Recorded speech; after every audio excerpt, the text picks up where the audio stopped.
My name is Charlie Lansa. I'm here from Pennsylvania Families Association. I'd like to make everyone aware, you probably haven't even heard of this bill. There's a House Bill 463. Currently there are 58 co-sponsors on this bill. It was introduced by Representative Belafonte, introduced and referred to the Judiciary Committee on February 18, 2009. This bill is yet to be scheduled for a public hearing. Representative Kathy Mandarino has not scheduled a public hearing yet. What the generalities of this bill, it gives fit parents equal access, equal time with their children. Did you say fit? Fit parents, fit, no. Yeah.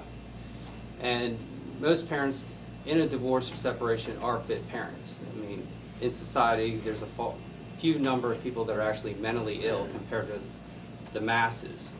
But how it works now with the court system, it doesn't matter if you're fit or not. When you go into the court system, one person becomes the visitor and one person becomes the primary person, no matter what.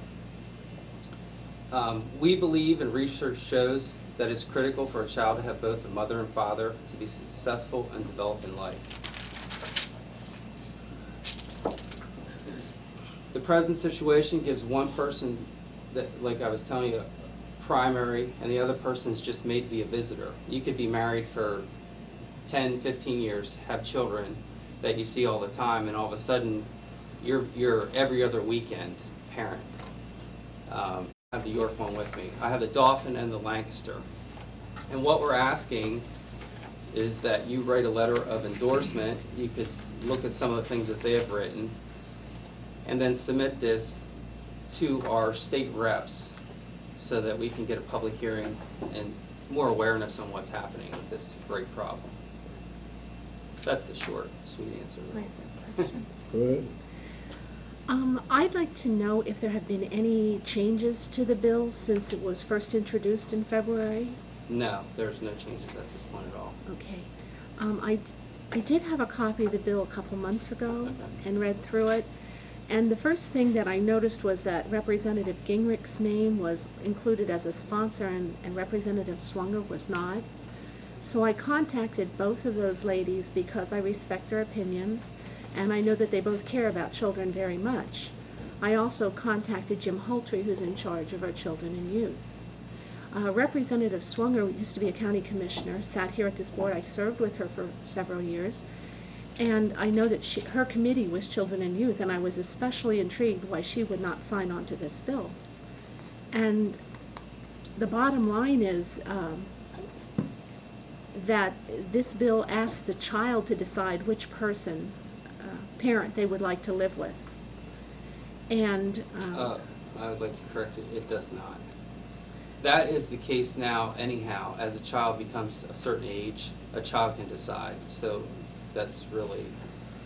Well, the understanding that I got from the people I talked to who I consider credible, I'll read the quote.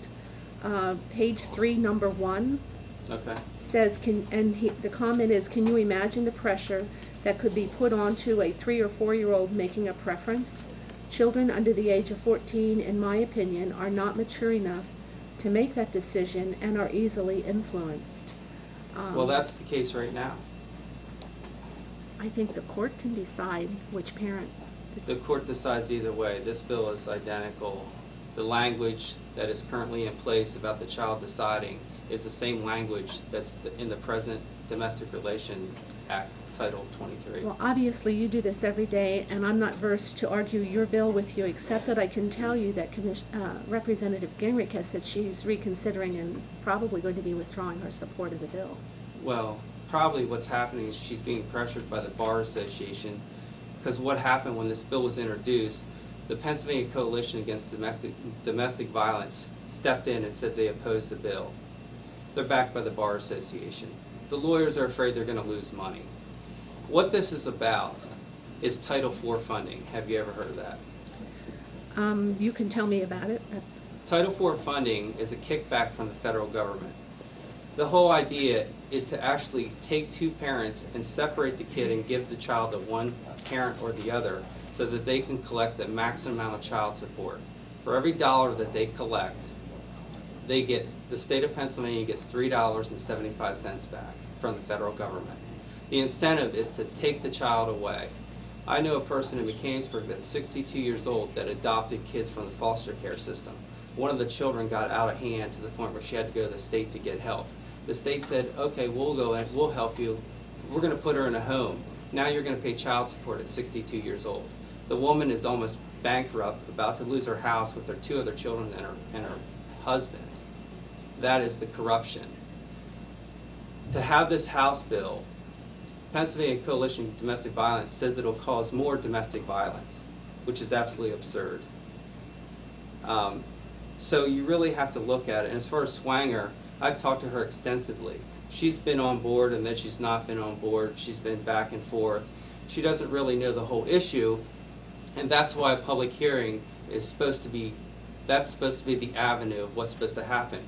But they are purposely dodging this whole public hearing so that they can just push it under the carpet for like the last 30 years that they have done and watch people die every day. I would love for you to come to one of our meetings and watch the suicidal people that can't even function. I've lost my career over this, fighting for my daughter for equal time. The only way I got equal time is when I buried my ex in court, where to the point where she couldn't pay any money, and then she agreed to let me see my daughter. No one should have to do that. The reason I'm here today is because I have plenty of free time in the world because I don't have a job. Is there a disproportionate ruling where the child goes with the mother?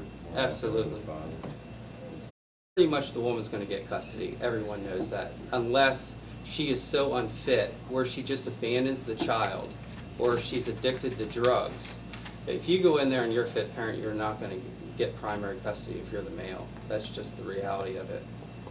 On to critics who say the child needs some stability, and spending a week here and then a week over here is detrimental. Well, I can tell you that my daughter has done that, and she loves mom and dad equally. And when I was never married. She got pregnant and didn't want to get married. She cheated on me. I'm going to tell you something, son. I'm on both sides of this. Because I was the kid in question. I had no parents, you know what I mean? I got dropped off one day. This is a sore subject with me. Why didn't just people, you say you were never married in the first place? Right, she told me. No, you got to be married. It's a man and a woman, and then you have a child. She wanted to marry me and have a baby. Yeah, don't give me that bullshit. Okay. Next September.